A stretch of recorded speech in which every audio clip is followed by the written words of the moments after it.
Formula ఈ కేసుపై కేటీఆర్ కు 8 గంటల పాటు 60 ప్రశ్నలు సంధించిన ఏసీబీ అధికారులు.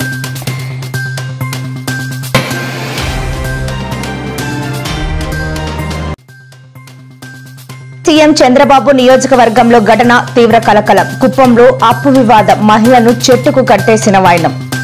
కేటీఆర్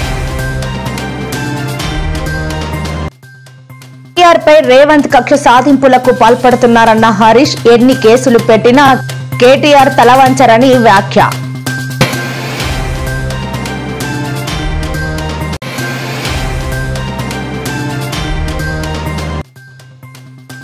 హైదరాబాద్ లోనే నా ఫోన్ ట్యాప్ చేశారు. వైఎస్ షర్మిల సంచలన వ్యాఖ్యలు.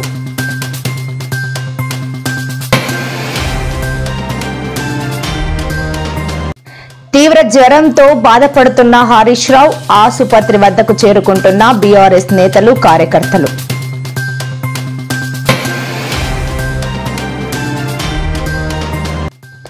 పెర్డి నానిపై జేసీ ప్రభాకర్ రెడ్డి సంచలన వ్యాఖ్యలు. తన కుటుంబంపై అక్రమ కేసులు పెట్టారని ఆవేదన.